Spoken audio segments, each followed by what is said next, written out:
تفسیر قرآن پر مبنی پروگرام قول اللہ میر عدیل عارف کی جانب سے۔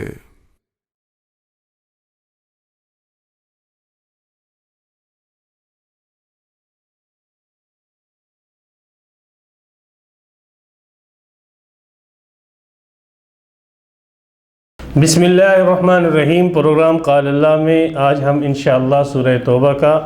13واں رکوع ترجمے اور تفسیر کے ساتھ پڑھیں گے۔ اعلیٰ حسب ترتیب سب سے پہلے 13ویں رکوع کا ترجمہ ہوگا، پھر اس کی مختصر جیسی تفسیر ہوگی۔ اعوذ باللہ من الشیطان الرجیم، بسم اللہ الرحمن الرحیم۔ والسابقون الاولون، اور سبقت کرنے والے سب سے پہلے، من المہاجرین والانصاری، ہجرت کرنے والے اور مدد کرنے والوں میں سے، والذین، اور وہ لوگ، اتبعوہم، جنہوں نے ان کی یعنی مہاجرین اور انصار کی پیروی کی، بِإِحْسَانٍ، نیکی کے ساتھ، رضی اللہ عنہم، اللہ ان سے راضی، وَرَضُوا عَنْهُ، اور وہ اللہ سے راضی، وَأَعَدَّ لَهُمْ جَنَّاتٍ، اور اللہ نے تیار کر رکھی ہے ان کے لیے باغات، تجری تحتها الانہار، بہتی ہے اس کے نیچے سے نہریں، خالدین فیہا ابدا، وہ ہمیشہ ہمیشہ اس میں رہیں گے، ذالک الفوز العظیم، یہی بہت بڑی کامیابی ہے۔ وممن حولکم، اور بعضے وہ جو تمہارے ارد گرد ہیں، من الاعرابی، دیہاتیوں میں سے، منافقون، منافق ہیں، ومن اہل المدینہ، اور بعض اہل مدینہ بھی، مردوا علی النفاق، نفاق پر، منافقت پر وہ پختہ ہیں، ڈٹے ہوئے ہیں، لا تعلمہم،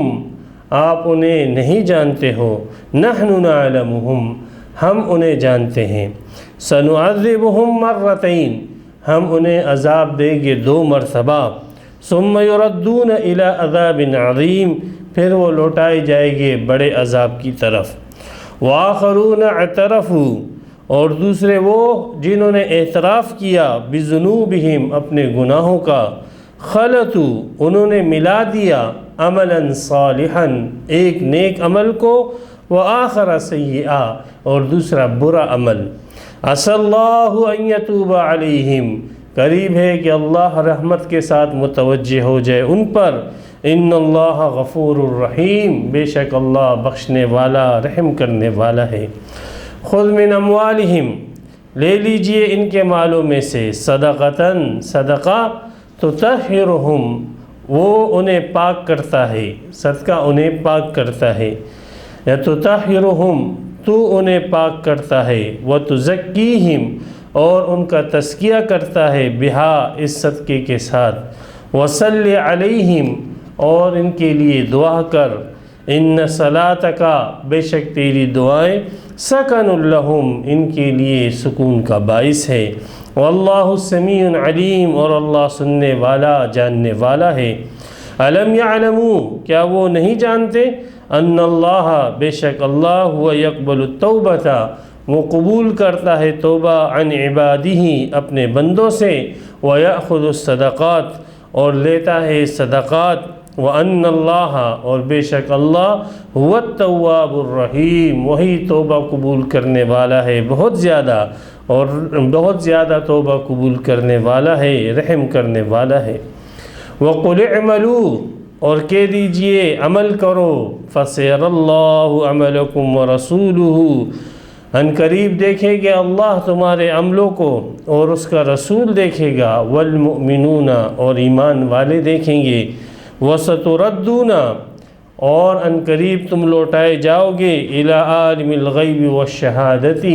چھپی ہوئی اور ظاہر باتوں کے جاننے والے کی طرف، فَيُنَبِّئُكُمْ، پس وہ تمہیں بتلائے گا، بما، ہر وہ چیز، کنتم تعملون، جو تم عمل کرتے تھے، وآخرون، اور دوسرے وہ مسلمان ہیں، مرجون، کہ جن کا معاملہ ملتوی کیا گیا ہے، لِأَمْرِ اللَّهِ، اللہ کے حکم پر، اِمَّا يُعَذِّبُهُمْ، یا تو اللہ انہیں عذاب دے، وَإِمَّا يَتُوبُ عَلَيْهِمْ، اور یا رحمت کے ساتھ ان پر متوجہ ہو جائے۔ واللہ علیم حکیم، اور اللہ جاننے والا حکمت والا ہے۔ والذین اتخذوا مسجدا، اور وہ لوگ جنہوں نے بنائی مسجد ضراراً ضرر پہنچانے کو، وکفراً اور کفر کو، وتفریقاً بین المؤمنین اور مومنین کے درمیان تفریق جدائی پیدا کرنے کو، وارصاداً اور گھات دینے کو،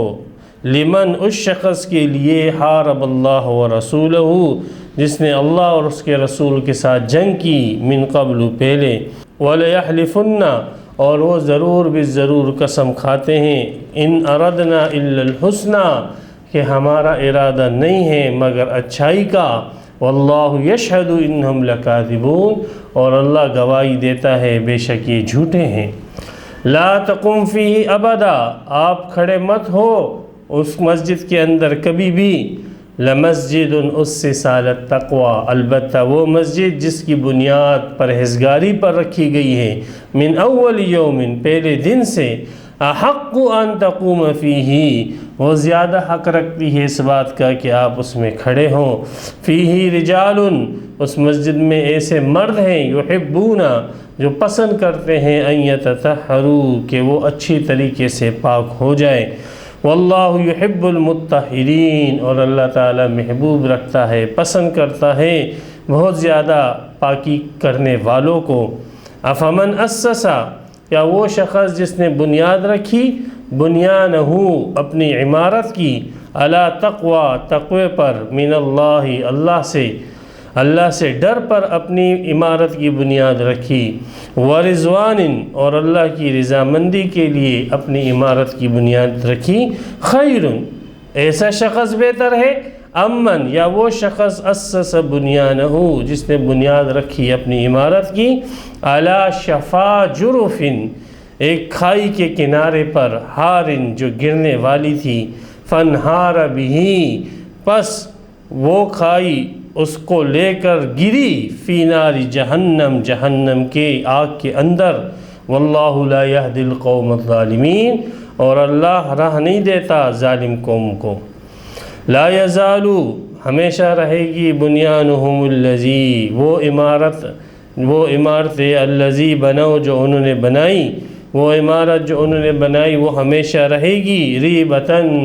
کھٹک کا باعث، فی قلوبہم ان کے دلوں میں،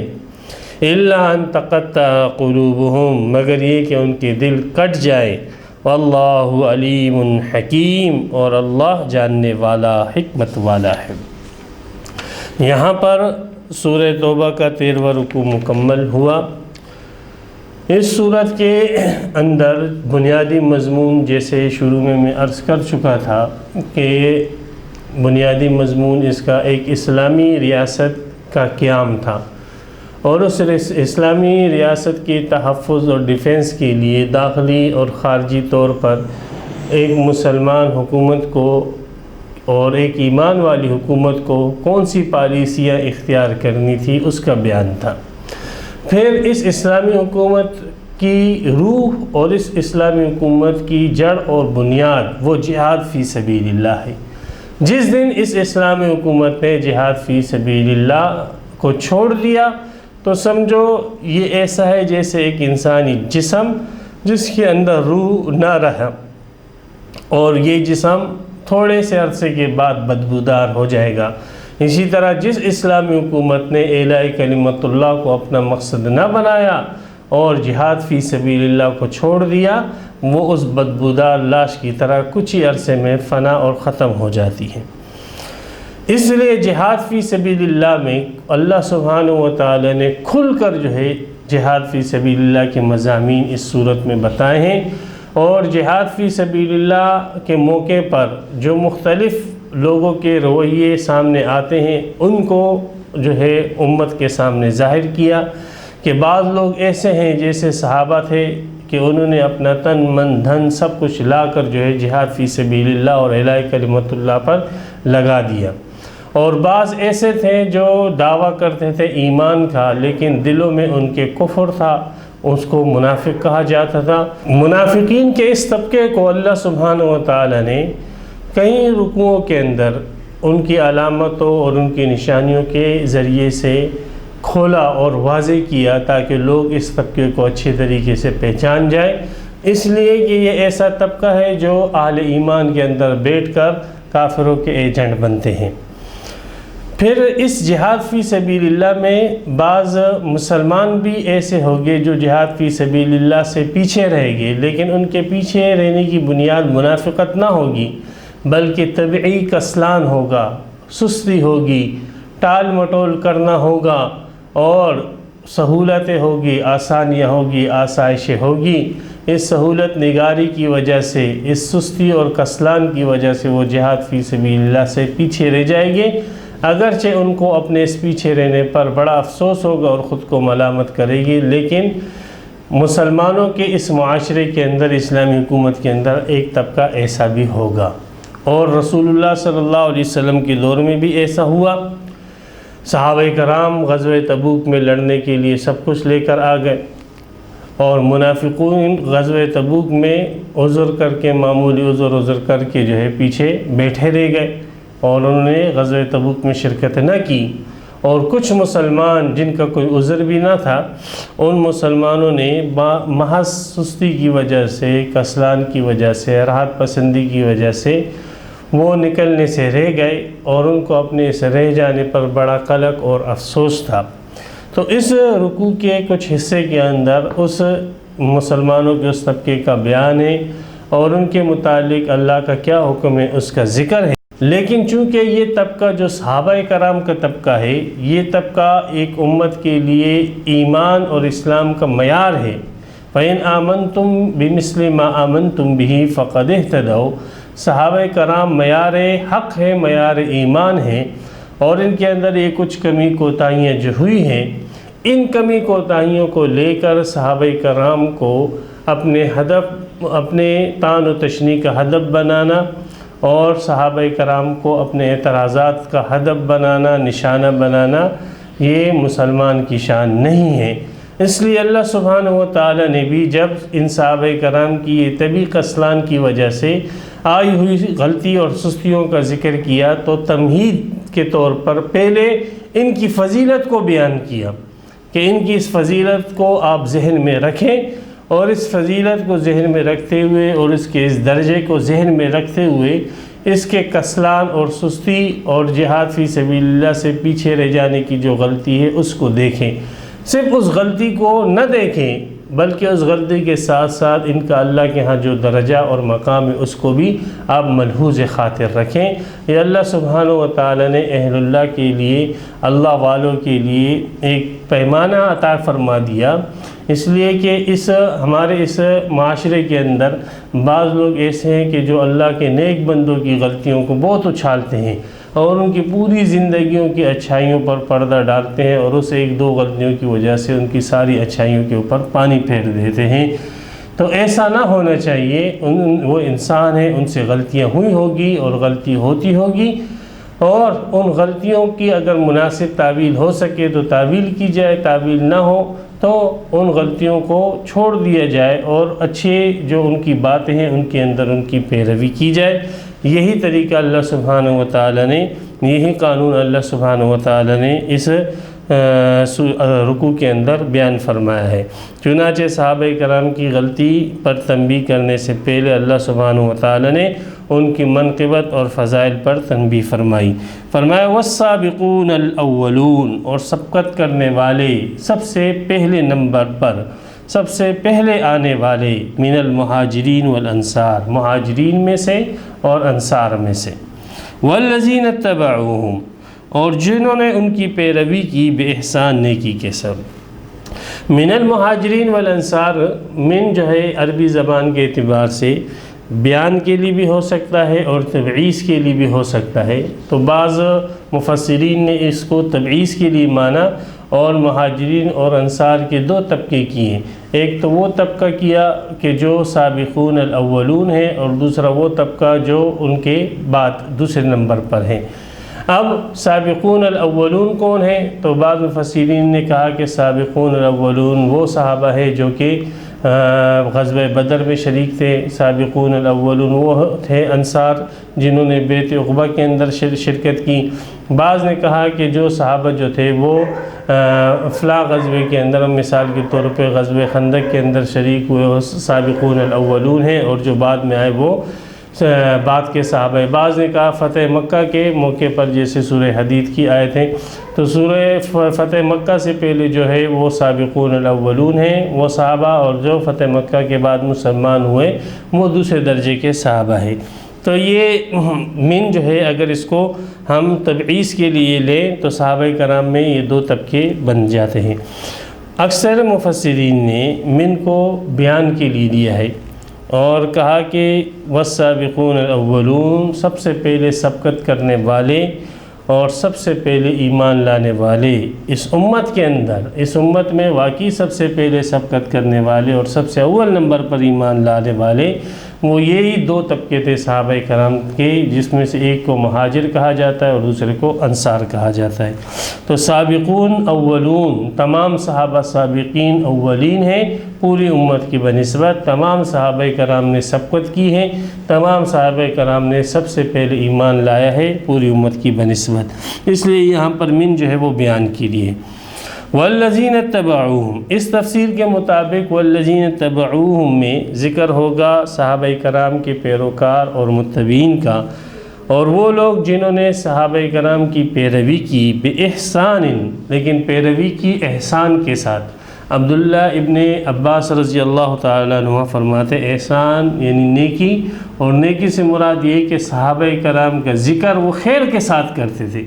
صحابہ کرام کی خرابیوں کو اور صحابہ کرام سے جو کمی کوتاہیاں ہوئی ہیں ان کمی کوتاہیوں کا وہ ذکر نہیں کرتے ہیں، بلکہ صحابہ کرام کے فضائل اور مناقب کو امت کے سامنے بیان کرتے ہیں۔ تو ابن عباس نے بے احسان کے معنی کیے ہیں کہ پیروی ہو، اور پیروی ہو احسان کے ساتھ، یعنی ان کے مناقب اور ان کی اچھائیوں کے بیان کے ساتھ، اور ان سے اگر کمی کوتاہی زندگی میں ہوئی ہے تو اس کے اوپر جو ہے ایک عام مسلمان سے بھی غلطی ہو جائے تو حکم یہ ہے کہ اس کے اوپر پردہ ڈالا جائے، اس کی پردہ پوشی کی جائے، نہ یہ کہ اس کی پردہ دری کی جائے۔ جائے کہ صحابہ کرام میں سے اگر کسی سے تکوینی طور پر کوئی کوتاہی ہوئی ہے اور اس کو سر عام ممبر کے اوپر اور اسٹیج کے اوپر جو ہے بڑا چڑھا کر بیان کرنا، یہ جو ہے کسی ایمان والے کی شان نہیں ہے۔ ابن عباس فرماتے ہیں جو صحابہ کرام کی پیروی کرے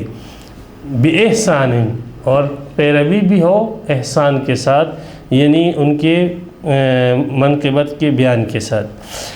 یہ سابقین اولین جو صحابہ کرام ہیں مہاجرین اور انصار کی صورت میں، اور جو ان کے پیروکار ہیں، اور ایسے پیروکار جو صحابہ کرام کی مناقب اور اچھائیاں بیان کرتے ہیں نہ کہ ان کی کوتاہیوں کو، ان کے لیے منقبت ان کی یہ کہ اللہ ان سے راضی ہے، ایک اور یہ اللہ سے راضی ہے۔ یہ دو ان کو جو ہے صفات دی گئی، اور یہ وہ صفات ہیں جو تمام اہل جنت کو جنت میں جانے کے بعد دی جائے گی، لیکن جس شخص نے صحابہ کرام کی پیروی کی یہ صفت اللہ سبحانہ و تعالی اور یہ تمغہ اور یہ اعزاز اسے اس دنیا کے اندر ہی عطا فرما دیتے ہیں۔ وَعَدَّ لَهُمْ، دنیا کے اندر یہ عزت کہ اللہ ان سے راضی ہو گیا، اور آخرت میں یہ کہ اللہ نے ان کے لیے باغات تیار کر کے رکھے ہیں جن کے نیچے سے نہریں بہتی ہوگی، اور وہ ان باغات کے اندر ہمیشہ ہمیشہ رہیں گے۔ یہی کامیابی ہے بہت بڑی، یہ بہت بڑی کامیابی ہے اور حقیقی کامیابی یہی ہے۔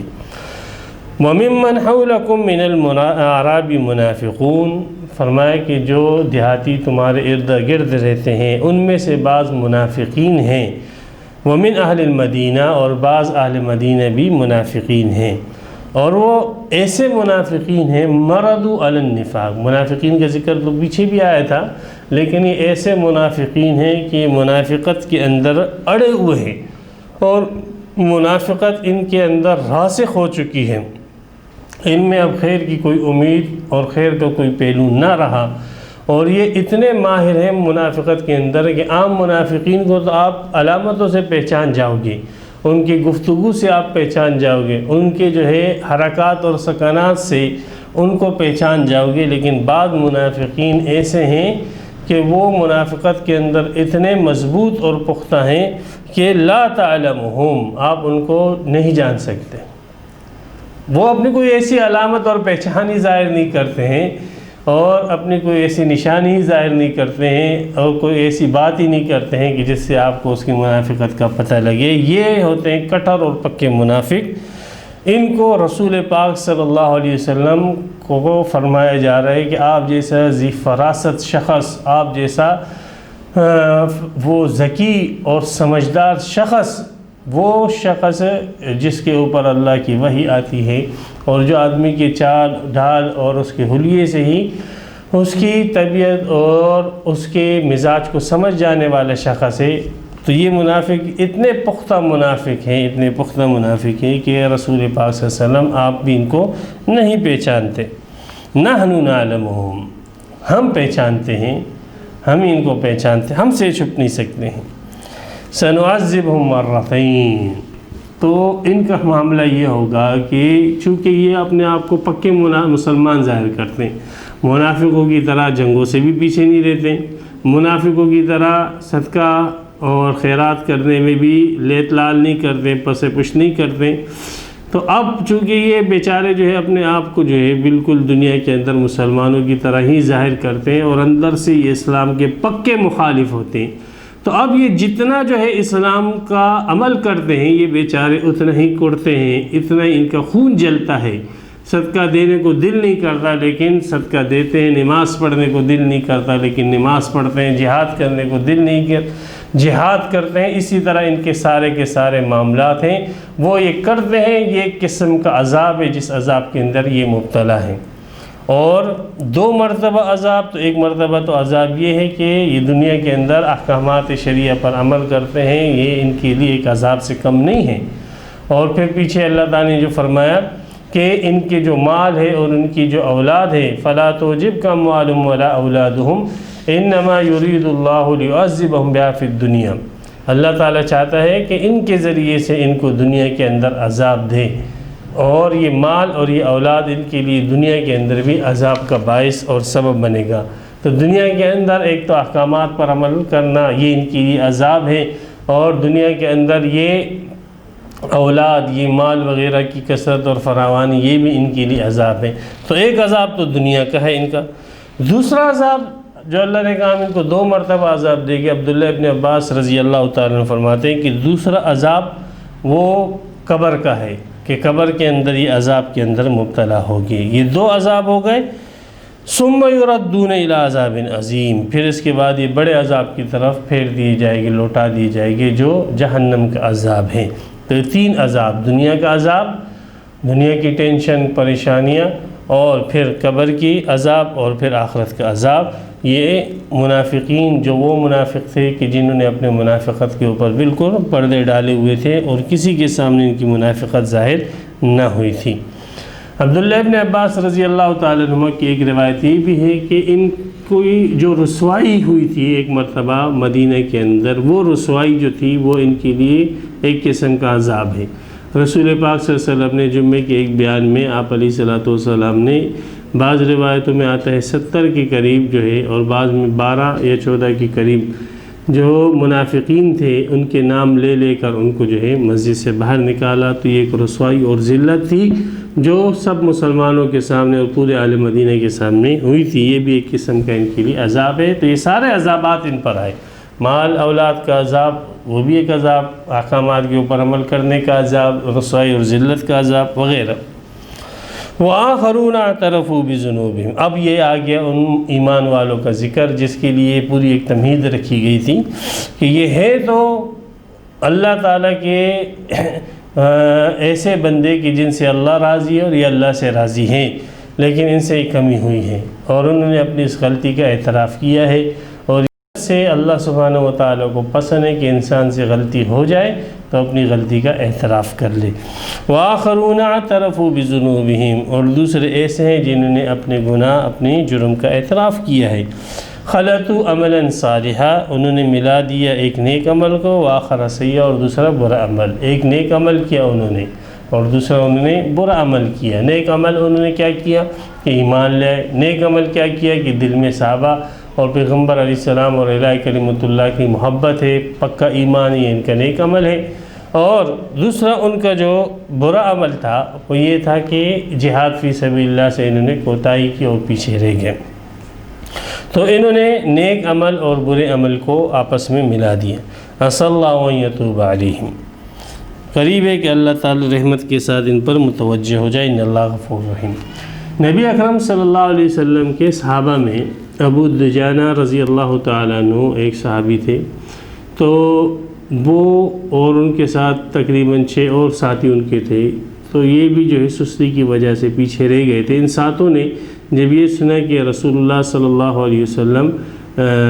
واپس تشریف لا رہے ہیں جنگ سے، تو ان ساتوں نے کہا ہم اپنے آپ کو خود ہی سزا دیتے ہیں، اور انہوں نے اپنے آپ کو مسجد کے ستونوں سے باندھ دیا اور کہا جب تک پیغمبر علیہ الصلوۃ والسلام ہمیں معاف نہیں کریں گے ہم یہیں پر بندے رہیں گے۔ آپ علیہ الصلوۃ والسلام جب آئے اور آپ علیہ السلام نے ان لوگوں کی حالت دیکھی اور ان سے پوچھا کہ کیا ہوا، تو لوگوں نے بتلایا کہ یہ اپنے آپ کو سزا دے رہے ہیں۔ آپ علیہ السلام فرمایا ٹھیک ہے، انہوں نے اپنی سزا اپنے لیے خود چنی ہے، اس لیے جب تک اللہ سبحانہ و تعالیٰ کی طرف سے ان کی معافی نہیں ہوتی ان کو بندہ رہنے دو۔ چنانچہ کئی دن تک وہ اسی حالت میں بندے رہے، پھر اللہ سبحانہ و تعالیٰ کی طرف سے یہ آیت نازل ہوئی اور اللہ سبحانہ و تعالیٰ نے ان کی توبہ قبول کی، تو حکم یہ ہوا کہ رسیاں کھول دے، اور ان کی رسیاں جو ہے کھول دی گئی۔ پھر یہ رسول پاک صلی اللہ علیہ وسلم کے پاس آئے اور کہا کہ ہم سے یہ کمی اور کوتاہی جو ہوئی ہے اور سستی ہوئی ہے مال کی وجہ سے ہوئی ہے، ہم یہ مال اپنا سارا کا سارا اللہ کے نام پر صدقہ کرتے ہیں، جہاد فی سبیل اللہ میں لگاتے ہیں۔ آپ علیہ السلام نے فرمایا آپ کا یہ سارا کا سارا مال جو ہے یہ ہم قبول نہیں کرتے، اس لیے مجھے آپ کا مال قبول کرنے کا حکم نہیں آیا ہے۔ تو اللہ سبحانہ و تعالی نے اگلی آیت نازل فرمائی کہ خذ من اموالہم، ان کا کچھ مال لے لیں۔ اس لیے آپ علیہ الصلوۃ والسلام نے ان کے مال میں سے 1/3 مال جو ہے وہ لے لیا، اور جس کو جو ہے غرباء پر، یتیموں اور مسکینوں کے اوپر آپ علیہ السلام نے خرچ کیا۔ تو اللہ کو حکم یہ آیا کہ یہ اپنے اس گناہ کی تلافی کے لیے اور اپنے اس کوتاہی کی تلافی کے لیے مال دینا چاہتے ہیں تو ان کے مال میں سے کچھ لے لیں۔ صدقتاً، صدقہ یہ آیت جو ہے اپنے شان نزول کے اعتبار سے تو نفلی صدقات کو شامل ہے، لیکن اپنے الفاظ کے اعتبار سے نفلی اور فرض ہر قسم کے جو ہے صدقات کو شامل ہے، خواہ وہ نفلی صدقہ ہو خواہ وہ فرض صدقہ ہو جس کو زکوٰۃ کہتے ہیں، تو اپنے عموم کی وجہ سے سب کو شامل ہے۔ تو طاہرہم کا فاعل اگر صدقے کو بنائیں تو مطلب یہ ہو جائے گا کہ یہ صدقہ دینا ان کو پاک کر دیتا ہے، اور ایسا ہے کہ رسول پاک صلی اللہ علیہ وسلم نے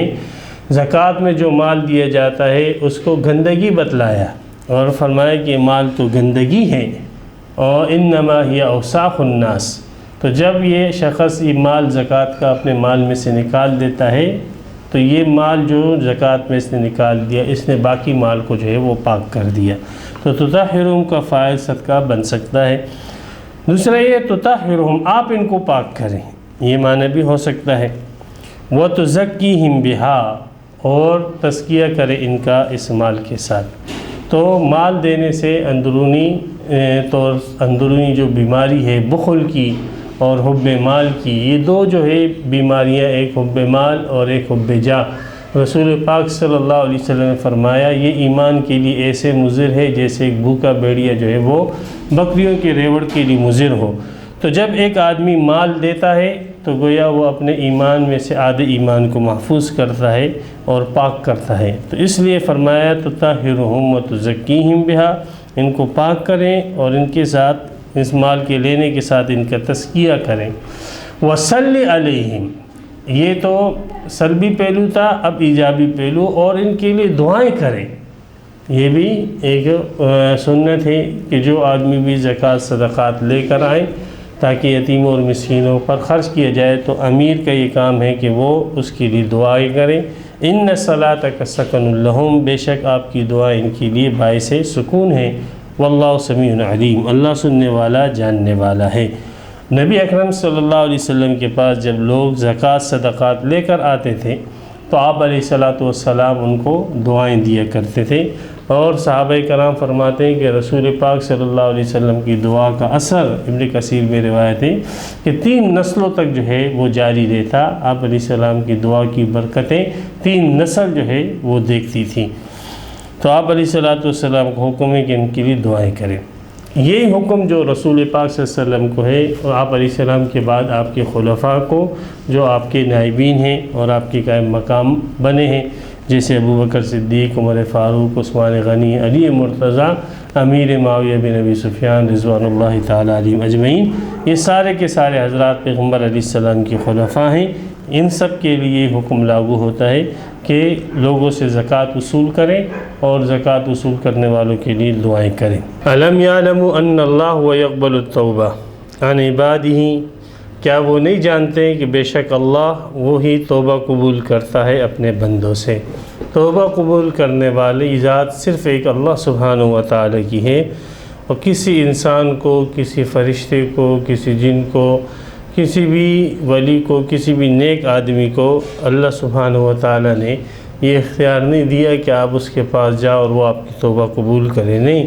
توبہ قبول کرنے والا صرف ایک اللہ ہے۔ جتنے بھی گناہ ہو جائے، جتنی بھی کوتاہی ہو جائے، نافرمانی ہو جائے، کسی انسان کے سامنے اس کو ظاہر کرنے کی کوئی ضرورت نہیں ہے۔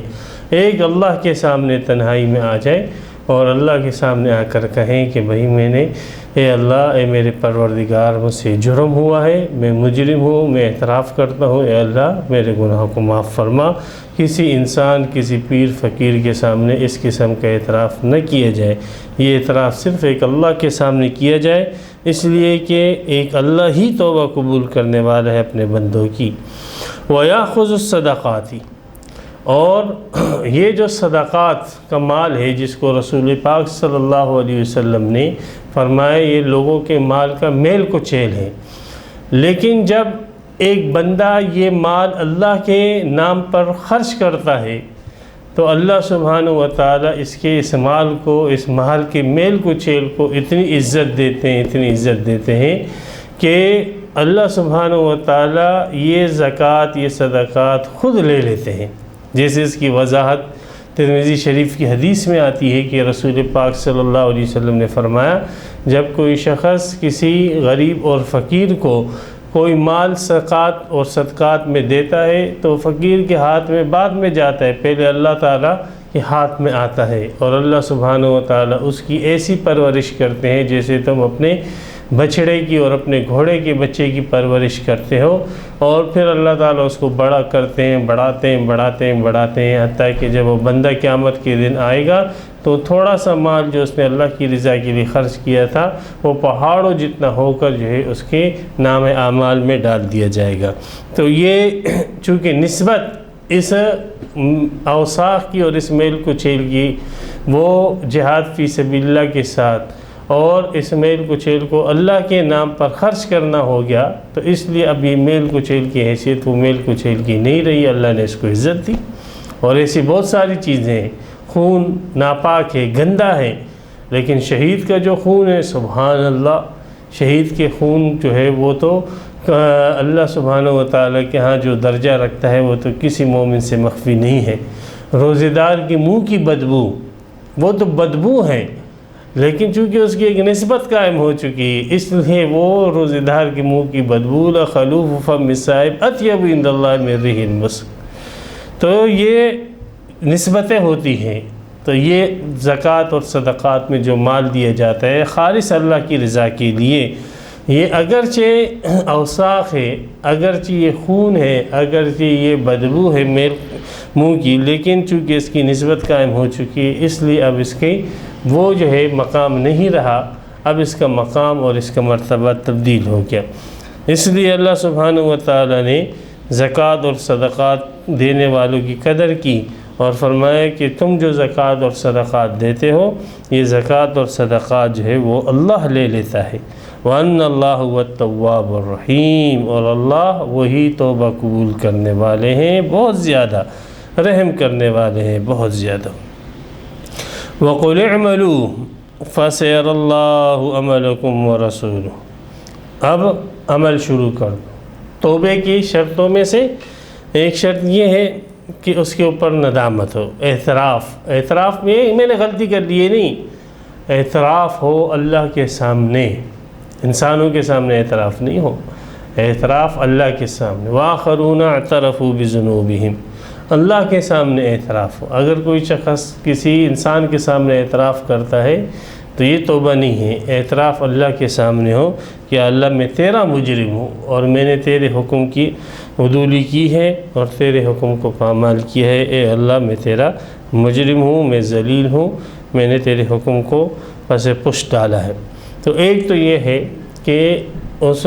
گناہ کا اللہ کے سامنے اعتراف ہو اور اس کے اوپر پشیمانی ہو اور اس گناہ کو ختم کرنے کی تدبیر ہو، جیسے زکوٰۃ دے دی، صدقات دے دیے، اس کو ختم کرنے کی اور اس کے اثرات کو ختم کرنے کی تدبیریں ہیں، اور پھر آگے نیک عمل کرے اور دوبارہ اس گناہ کے اندر مبتلا نہ ہو،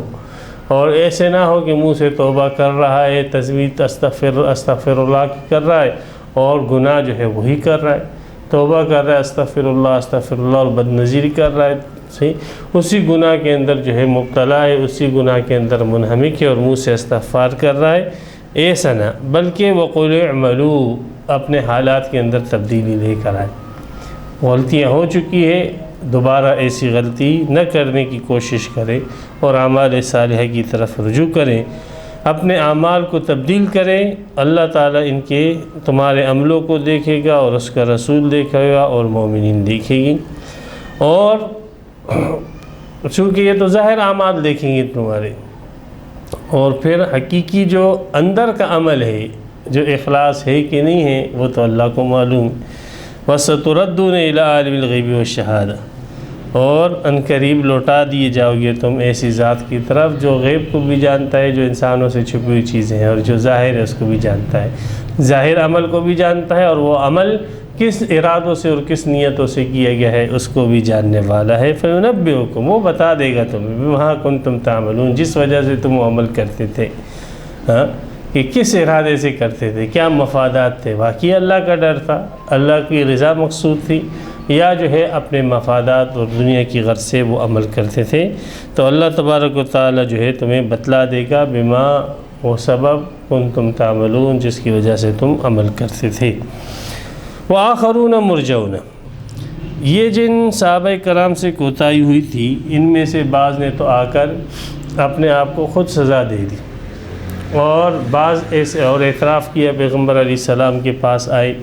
اور اپنے جرم کو مانا انہوں نے۔ بعض ایسے تھے کہ انہوں نے اپنے جرم کا اعتراف تو کیا، اپنی غلطی کا اعتراف کیا، لیکن انہوں نے اپنے آپ کی کوئی سزا مقرر نہیں کی، اور انہوں نے اپنا معاملہ جو ہے رسول پاک صلی اللہ علیہ وسلم کے اور اللہ کے حوالے کر دیا۔ تو اس قسم کے صحابہ کرام کا ذکر اس آیت کے اندر ہے، اور اس میں ان کے متعلق حکم کو ذکر نہیں کیا گیا ہے اور ان کے حکم کو ملتوی رکھا گیا۔ اور اس قسم کے صحابہ تین تھے، ایک جو حضرت مرارہ، دوسرے کعب اور تیسرے ہلال۔ ان تین صحابہ کرام کے معاملے کو جو ہے ملتوی رکھا گیا۔ پھر آگے آیت میں ان کی توبہ کے قبول کا ذکر بھی آیا ہے۔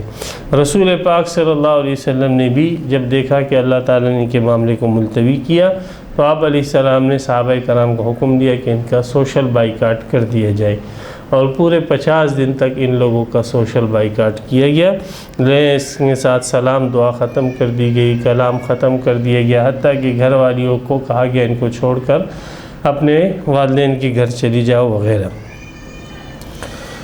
تو وآخرون، تو یہ تین تھے، اور دوسرے مرجون کے ملتوی کیا گیا ان کا معاملہ لامر اللہ، اللہ کے حکم پر، اما یعذب، وہ اللہ کی مرضی ہے، چاہے ان کو عذاب دے، وہ اما یتوب علیہم، یا ان کے اوپر رحمت کے ساتھ متوجہ ہو جائے، ان کی توبہ قبول کر دیں، ان کو معاف کر دیں۔ اللہ جاننے والا، حکمت والا ہے، جانتا ہے کہ کس کو معاف کرنا ہے، کس کو معاف نہیں کرنا، حکمت والا ہے، جس کو معاف کرتا ہے اس میں بھی حکمت ہے، جس کو معاف نہیں کرتا اس میں بھی بہت ساری حکمتیں ہیں۔ یہ تین جو صحابہ تھے، مرار، ہلال اور کعب، ان تینوں لفظ کو محدثین فرماتے کہ ایک لفظ مکہ جمع کر دیتا ہے، مین سے مرارہ، کاف سے کعب اور ہے سے جو ہے ہلال، یہ تین صحابہ کرام کے نام اس میں آ جاتے۔ تو یہاں تک ذکر آ گیا ان صحابہ کرام کا جو مخلص صحابہ تھے، اور ان سے جو ہے کچھ کمی کوتاہی ہوئی ہے، تو ان کا ذکر اس آیت کے اندر آ گیا۔ وَالَّذِينَ اتَّخَذُوا مَسْجِدًا ضِرَارًا، یہاں پہ منافقین کی ایک بڑی سازش کا بیان ہے، اور اس کی ایک بڑی سازش کو اللہ سبحانہ و تعالی نے امت کے اوپر واضح کیا ہے کہ کتنی بڑی سازش ان لوگوں نے کی، اور یہ بڑی سازش جو ان لوگوں نے کی وہ دین کے لبادے کے اندر کی۔ اسلام کو ختم کرنے کی سازش انہوں نے اسلام کے لبادے کے اندر کی، اور یہ بڑا سخت وار ہوتا ہے، اور مسلمانوں کو اس سے آگاہ کیا کہ صرف یہ پیغمبر علیہ السلام کے دور میں نہیں، ہر دور کے اندر دینی لبادہ پہن کر دین کو ختم کرنے والے لوگ آپ کے پاس آئیں گے۔ اس آیت کے شان نزول مفسرین یوں بیان کرتے ہیں کہ ایک شخص تھا ابو عامر الراہب، جو مدینہ کا باشندہ تھا، اور اس نے عیسائیت مذہب کو اختیار کیا، اور وہ اپنی عبادتوں کی وجہ سے پورے مدینہ کا مرجع بنا ہوا تھا، حتیٰ کہ لوگوں نے اس کی عبادت کی وجہ سے راہب کا لقب دیا تھا۔ وہ اس کی بزرگی اور شیخیت کو سب مانتے تھے، اور اس کے ہاتھ پاؤں چومتے تھے، اور اس کا بڑا احترام اور عزت کرتے تھے۔ لیکن جب رسول پاک صلی اللہ علیہ وسلم مدینۃ المنورہ تشریف لائے تو آپ کے نور سے اور آپ کی جو ہے روشنی سے اور آپ کی ہدایت سے اس کی حقیقت کھل گئی کہ اس کی حقیقت صرف اور صرف جو ہے گندگی کے علاوہ اور کچھ نہیں تھی۔ اب لوگوں کے سامنے جب اس کی حقیقت کھلی تو لوگ جو ہے اس سے کٹ کر اصل ہدایت کی طرف اور اصل نور کی طرف متوجہ ہوئے، اور آپ علیہ الصلوۃ والسلام کے ہاتھ بیعت کر کے اسلام کی ٹھنڈی چھاؤں میں داخل ہونے لگے۔ یہ بات ابو عامر الراہب کو گوارا نہ ہوئی، اور وہ آپ علیہ السلام سے اس نے ملاقات کی۔ آپ علیہ السلام نے اس کو اسلام کی دعوت دی، اور اس نے قصہ مختصر یہ ہے کہ اسلام کی دعوت قبول کرنے سے انکار کیا، اور آپ علیہ الصلوۃ والسلام نے جب اس نے یہ کہا، ایک دھمکی دی آپ علیہ السلام کو، اور اس نے کہا کہ جتنی بھی آپ کے خلاف جنگیں ہوگی اور جو کوئی بھی آپ کے خلاف لڑے گا، ہتھیار اٹھائے گا، میں اس کا ساتھ دوں گا۔ تو آپ علیہ السلام نے اس کو ایک بد دعا دی کہ اللہ تعالیٰ تجھے جو ہے ملک بدر کرے، اور اس ملک بدری کے اندر تجھے موت دے۔ تو ابو عامر الراہب جو ہے تمام جنگوں میں رسول پاک صلی اللہ علیہ وسلم کے مقابلے آیا، مشرکین کا ساتھ اس نے دیا، یہودیوں کا ساتھ اس نے دیا، حتیٰ کہ جب ملک شام جب یہ رومیوں کا معاملہ ہوا، اور روم والے جو تھا لشکر جیسے قیصر وغیرہ کا، یہ اس کے پاس گیا، اور اس کی فوج لا کر جو ہے مدینے پہ چڑھانے کی اس نے وہاں پہ ترغیب چلائی، اور قیصر کو اس بات پر ابھارنے کی کوشش کی کہ آپ جو ہے اپنی پوری فوج لا کر مدینہ پر حملہ کر دے۔ تو یہ اتنا سازشی آدمی تھا کہ ہر جنگ کے اندر اس نے مخالفین کا ساتھ دیا۔ غزوہ حنین میں یہ مشرکین کے ساتھ تھا، اور حنین میں جب مشرکین بالکل جو ہے تتر بتر ہو گئے اور شکست کے بعد وہ مسلمان ہو گئے، تو ابو عامر راہب جو ہے اس نے اپنے سر پر مٹی ڈالی اور بہت افسوس کا اظہار کیا، اور وہی لوگ جو اس کو راہب کہتے تھے وہ اس کو بعد میں ابو عامر الفاسق کہنے لگے۔ تو حنین کی شکست کے بعد یہ آدمی پھر بھاگ کے جو ہے روم چلا گیا، اور وہیں پر یہ مردار ہو گیا۔ پیغمبر علیہ السلام کی بد دعا اس کو لگی، تو اس نے مدینہ کے منافقین کے ساتھ گٹھ جوڑ کی، اور ان سے کہا کہ میں روم کے بادشاہ کی فوج لے کر مدینہ پر حملہ کروں گا، تو بہتر یہ ہے کہ تم لوگ جو ہے اپنے اجتماع کے لیے اور اپنی مشاورت کے لیے ایک مرکز بنا لو، تاکہ جہاں پر بیٹھ کر جو ہے تم لوگ مشاورت کر سکو، اور اگر میں کسی شخص کو قاصد بنا کر بھیجوں تو وہ اس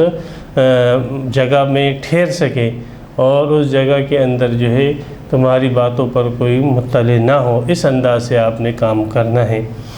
تو ایک مسجد کے عنوان سے اور مسجد کے نام سے انہوں نے ایک مسجد بنائی، اور مسجد قباء کے قریب جو ہے ان لوگوں نے مسجد بنائی، اور رسول پاک صلی اللہ علیہ وسلم جو ہے تبوک جانے کی تیاری کر رہے تھے، اور انہوں نے عرض کیا کہ اللہ کے رسول ہم یہ مسجد اس لیے بنا رہے ہیں کہ جب رات کو اندھیرا ہوتا ہے تو جو بوڑھے حضرات ہوتے ہیں ان کے لیے مسجد قباء جانا مشکل ہوتا ہے، تو ان کی سہولت کے لیے مسجد بنا رہے ہیں۔ بارشیں ہوتی ہیں تو مسجد قباء جانا مشکل ہوتا ہے، اس لیے مسجد بنا رہے ہیں، تو بہتر یہ ہے کہ ہم نے مسجد بنائی، آپ آئے اور یہاں پر قیام فرمائیں اور یہاں پر نماز پڑھیں، تاکہ آپ کی نماز کی برکت سے یہ مسجد جو ہے آباد ہو۔ رسول پاک صلی اللہ علیہ وسلم نے ان کو مسجد بنانے کی اجازت دی اور آپ علیہ السلام تبوک روانہ ہو گئے۔ انہوں نے یہ مسجد بنائی اور وہاں پہ نمازیں بھی ایک دن انہوں نے پڑھی۔ آپ علیہ السلام جب واپس آئے تو اللہ کی طرف سے یہ آیتیں نازل ہوئی اور اس مسجد کے بنانے کے مقاصد پیغمبر علیہ السلام کے سامنے واضح کر دیے گئے کہ ان کا مقصد وہ نہیں ہے جو یہ ظاہر کر رہے ہیں، بلکہ ان کا مقصد مسلمانوں کے خلاف ایک جتھا اور ایک گروہ جو ہے وہ جمع کرنا اور مسلمانوں کے خلاف سازشوں کا ایک مرکز بنانا ہے۔ آپ علیہ السلام نے بعض صحابہ کرام کو بھیجا اور ان کو کہا کہ اس مسجد کو مسمار کر دیا جائے، جو در حقیقت جو ہے وہ کفر کا مرکز تھا، نام اس کا جو ہے وہ مسجد رکھا گیا تھا، اسلامی لبادے کے اندر تھا وہ کفر کا مضمون۔ تو اس آیت کے اندر جو ہے اسی مسجد کا ذکر ہے، اور اس مسجد کا نام مسجد زرار ہے۔ وہ زمین ابھی بھی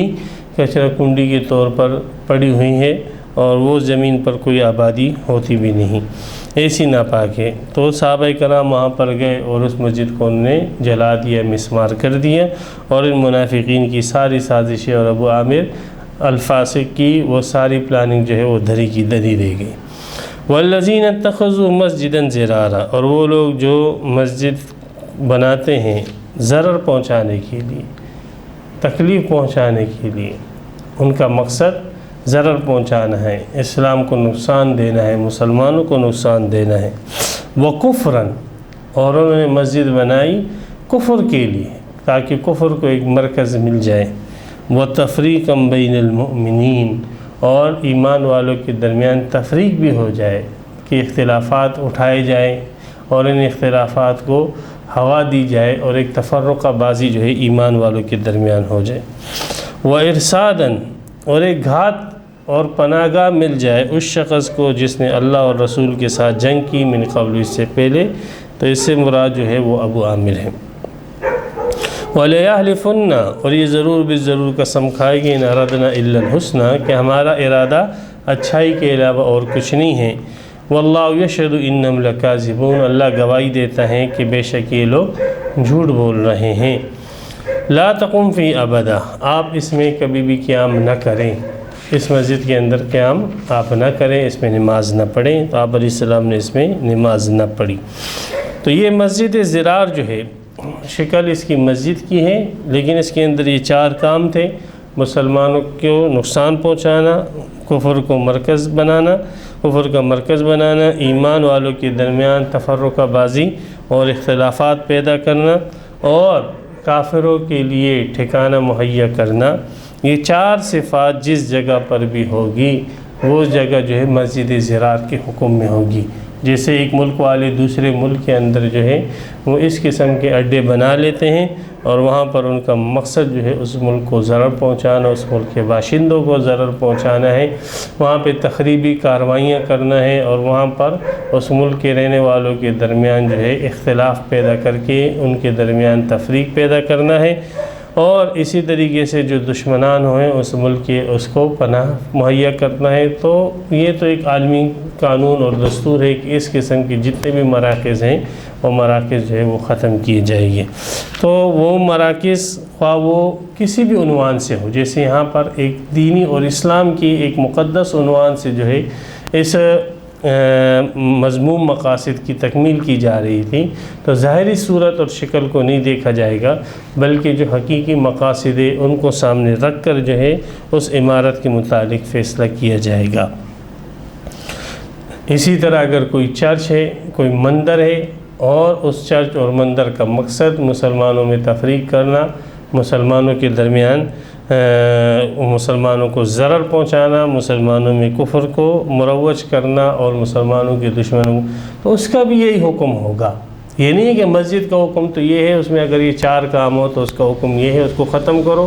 اسلامی حکومت سے، اور اگر کسی چرچ یا مندر کے اندر یہ 4 کام ہو رہے ہوں تو اس کو آپ آباد رکھو، یہ تو عقل میں آنے والی بات نہیں ہے۔ محمد فاتح نے جب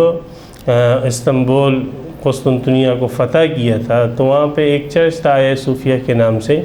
اور وہ ایک مرکز تھا جو عیسائیت کا مرکز تھا، اور اس کے اندر کفر بھی ہوتا تھا، اس کے اندر مسلمانوں کو درمیان تفریق کرنے کی سازشیں ہوتی تھیں، اس کے اندر جو ہے مسلمانوں کو نقصان پہنچانے کی پلاننگیں ہوتی تھی۔ تو یہ 4 کام جس عنوان سے بھی کیے جائے وہ عمارت اس قابل ہے کہ اس کو منہدم کیا جائے۔ تو مسلمانوں نے جب بھی کہیں دیکھا کہ کسی بھی جگہ پر یہ 4 کام ہو جس سے مسلمانوں کے درمیان تفریق پیدا ہو، کفر کا رواج ہو، کافروں کے ایجنٹ آ کر وہاں پر پناہ حاصل کرے، تو ایسی عمارت جو ہے وہ ختم کرنے کے قابل ہے۔ لَمَسْجِدٌ أُسِّسَ عَلَى التَّقْوَى مِنْ أَوَّلِ يَوْمٍ، وہ مسجد البتہ کہ جس کی بنیاد پہلے ہی دن سے تقوی اور پرہیزگاری پر رکھی گئی ہے، أَحَقُّ أَن تَقُومَ فِيهِ، وہ زیادہ حق رکھتی ہے اس بات کا کہ آپ وہاں پہ قیام کریں، اس جگہ کو اپنے قیام کے ساتھ اپنی نمازوں کے ساتھ آپ بابرکت بنائیں، نہ کہ وہ جگہوں کو کہ جن جگہوں پہ جو ہے کفر کی ترویج کی جا رہی ہے۔ اس سے پتہ لگا کہ ایسی جگہ جہاں پر اسلام کے خلاف کام ہو رہا ہو، مسلمانوں کے خلاف کام ہو رہا ہو، وہاں پہ کوئی دینی تقریب بھی نہیں کرنی چاہیے، اس کو وہاں پہ کوئی ختم قرآن بھی نہیں کرنا چاہیے۔ وہاں پہ جو ہے جیسے مثال کے طور پہ کوئی آدمی سینما کھولتا ہے اور وہاں پہ قرآن خوانی کرتا ہے، تو یہ تو ایک دین کے ایک حکم کو ختم کرنے کے لیے ایک عمارت بنائی جا رہی ہے، اور آپ وہیں پر ختم قرآن کر رہے ہو۔ تو ایسی عمارتیں اس قابل نہیں ہیں کہ ان کو بابرکت بنایا جائے اللہ کے کلام کے ساتھ، نمازوں کے ساتھ۔ ایسی عمارتیں جن کی بنیاد تقوی اور پرہیزگاری پر رکھی گئی ہو، اس کو نمازوں کے ذریعے سے آپ بابرکت بنائیں۔ فیہ رجال یحبون، اس مسجد کے اندر ایسے لوگ ہیں جو پسند کرتے ہیں ان یتطہروا، کہ وہ پاک ہو جائیں۔ یہ مسجد جس کی بنیاد تقوی پر رکھی گئی ہے، اس کا مصداق حدیث میں 2 چیزیں آئی ہیں، ایک مسجد قباء ہے اور ایک مسجد نبوی ہے۔ رسول پاک صلی اللہ علیہ وسلم فرمایا کہ اس کا مصداق مسجد قباء بھی ہے اور اس کا مصداق مسجد نبوی بھی ہے۔ یہ 2 جو ہے مصداق بیان کر کے آپ علیہ الصلوۃ والسلام نے اس آیت کی وہ ایک جو تخصیص ہوتی ہے اس کو ختم کر دیا، اور یہ بتلا دیا کہ یہ حکم اگرچہ اپنے شان نزول کے اعتبار سے مسجد قباء کے ساتھ خاص ہو رہا ہے، اس لیے کہ مسجد زرار مسجد قباء کے پہلو میں بنائی گئی تھی، لیکن یہ آیت اپنے حکم کے اعتبار سے اور مفہوم کے اعتبار سے قیامت تک آنے والی تمام عمارتوں کو شامل ہے۔ ہر ایسی عمارت جو اعلاء کلمت اللہ کے لیے بنائی گئی ہو، تقوی اور پرہیزگاری کے شعار کے لیے بنائی گئی ہو، اللہ سبحانہ و تعالیٰ کی دین کی ترویج کے لیے بنائی گئی ہو، عبادت کے لیے بنائی گئی ہو، اس میں عبادتیں کر کے اس کو بابرکت بنایا جائے، اس میں نماز پڑھ کے اس کو بابرکت بنایا جائے، اس میں تلاوت کر کے اس کو بابرکت بنایا جائے، اس میں ذکر اذکار کر کے اس کو بابرکت بنایا جائے۔ اور یہ ساری جو ہے عمارتوں کا حکم جو ہے آپ علیہ السلام نے یہ 2 مصداق بیان کر کے اس آیت کے مصداق کو اور مفہوم کو وسیع کر دیا، اور قیامت تک آنے والے تمام مقامات کو اس میں شامل کر دیا۔ تو اس مسجد کے اندر مسجد قباء میں ایسے لوگ ہیں جو طہارت کو پسند کرتے ہیں، اور اللہ تعالیٰ بھی طہارت حاصل کرنے والوں کو پسند فرماتے ہیں۔ طہارت میں یہ لوگ اچھی طریقے سے طہارت حاصل کرتے تھے۔ آپ علیہ السلام نے جب ان سے پوچھا، مسند بزار وغیرہ کی روایت ابن کثیر نقل کی ہے، تو انہوں نے عرض کیا کہ ہم لوگ جب تقاضا کر لیتے کے بعد ہم ڈیلے استعمال کرتے ہیں، پھر ڈیلوں کے استعمال کے بعد ہم پانی استعمال کرتے ہیں۔ تو آپ علیہ الصلوۃ والسلام نے فرمایا آپ لوگوں کا یہی عمل ہے جس کی وجہ سے اللہ نے آپ لوگوں کی تعریف کی ہے۔ تو اس قسم کی طہارتیں اور اس قسم کی پاکیزگیاں اللہ سبحانہ و تعالیٰ کو بہت پسند ہیں، یہ ظاہری پاکیزگی ہیں۔ اور یہ امت کے اندر ایک بہت بڑی خرابی آئی ہے کہ وہ استنجا اور تقاضے کے مسائل کے اندر بڑی کوتاہی کرتی ہیں، اور بہت سارے نمازی ایسے ہیں کہ جو وہ ان مسائل سے ناواقف ہیں اور طہارت اچھی طریقے سے حاصل نہیں کرتے۔ یہاں پر لفظ آیا ہے یتطہروا، یتطہروا کے اندر تھوڑا مبالغہ آ جاتا ہے، یعنی وہ طہارت اچھے طریقے سے حاصل کرتے ہیں، مبالغہ کر کے جو ہے طہارت حاصل کرتے ہیں۔ طہارت حاصل کرنے کے اندر وہ لوگ جو ہے یہ سے نہیں کہ صرف رسمی کام کرے، بلکہ طہارت حاصل کرنے کے اندر وہ مبالغہ کرتے ہیں اور طہارت حاصل کرنے میں وہ جستجو کرتے آگے بڑھتے ہیں۔ تو ہمیں بھی چاہیے کہ ہم بھی طہارت حاصل کرنے میں جو ہے صرف ایسے نہ ہو کہ پیشاب کیا اور پانی بہا دیا، بلکہ ٹیشو پیپر استعمال کریں، آج کل تو آسانی ہے، پھر اس کے بعد جب قطرات آنا ختم ہو جائے پھر اس کے بعد پانی کا استعمال کریں، تاکہ ہماری عبادتیں اور نمازیں صحیح ہو اور ہم پاک اور صاف رہ کر اللہ کے محبوب بن جائیں۔ افمن اسس بنیانہ، ایک مثال سے اللہ سبحانہ و تعالی ان دونوں فریقوں کی بات کو واضح کر رہے ہیں کہ جو مسلمان تھے انہوں نے ایک مسجد اور عبادت گاہ کی بنیاد رکھی، اور ایک یہ منافقین تھے جنہوں نے ایک مسجد اور عبادت گاہ کی بنیاد رکھی، لیکن دونوں کی چونکہ نیتیں اور ارادے الگ الگ ہیں، شکلیں دونوں کی مسجد کی ہیں، عبادت گاہ کی ہے، لیکن ارادے دونوں کی اور نیتیں الگ الگ ہیں، اس لیے ایک کی عبادت گاہ جو ہے وہ خود بھی ڈوبے گی اور دوسرے اس میں جو لوگ ہوگے ان کو بھی ڈوبائے گی، اور دوسرے کی عبادت گاہ جو ہے وہ اللہ کے نزدیک مقبول ہوگی، اور جو لوگ اس کے اندر عبادت کریں گے وہ بھی اللہ کے نزدیک مقبول ہوگے۔ افمن اسس بنیانہ، کیا وہ شخص جس نے اپنی عمارت کی بنیاد رکھی علی تقوی من اللہ، اللہ سے ڈر پر،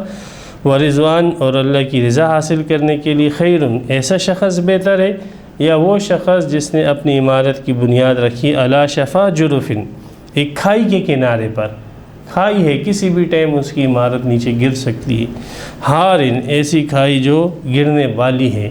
فن ہار بھی، اور وہ کھائی گر بھی گئی اس کو لے کر، فی نار جہنم، جہنم کی آگ کے اندر۔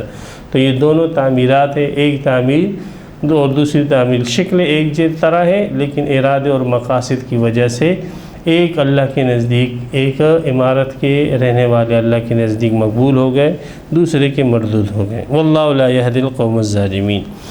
لا یزال بنیانہم الذی، یہ عمارت ہمیشہ جو ان لوگوں نے بنائی ہے یہ ہمیشہ ریبتاً کھٹکتی رہے گی، ان کے دلوں کے اندر یہ چھپتی رہے گی، اور یہ قلق اور پریشانی کا باعث ان کے دلوں کے اندر رہے گا کہ ہم نے اتنی محنت کر کے جو ہے کہ عمارت بنائی تھی اور یہ عمارت برباد کر دی گئی، تباہ کر دی گئی، فی قلوبہم، ان کے دلوں میں یہ ہمیشہ رہے گی، الا ان تقطع قلوبہم، مگر یہ کہ ان کے دل کٹ جائیں، یعنی پھٹ جائیں، ہلاک ہو جائیں، جب تک یہ مریں گے نہیں تب تک یہ پریشانی، ان کی مسجد زرار کو ختم کرنے کی جو پریشانی ہے اور ان کے مرکز کو ختم کرنے کی پریشانی وہ ان کے دلوں کے اندر کھٹکتی رہے گی، اور یہ ایک مستقل عذاب کی صورت میں ان کے دلوں پر مسلط رہے گی، تو موت تک یہ تکلیف میں مبتلا رہے گی، اس ٹینشن کے اندر ہی مبتلا رہے گی۔ واللہ علیم حکیم، اللہ جاننے والے حکمت والے ہیں۔ یہاں پر سورہ توبہ کا 13واں رکوع پورا ہو گیا، اور آیت 110 جو ہے یہاں پر کام ہوئی۔ اللہ سبحانہ و تعالی ہمیں صحیح سمجھ عطا فرمائے، صحیح تفسیر کی توفیق عطا فرمائے۔ تفسیر قرآن پر مبنی پروگرام قول اللہ میر عدیل عارف کی جانب سے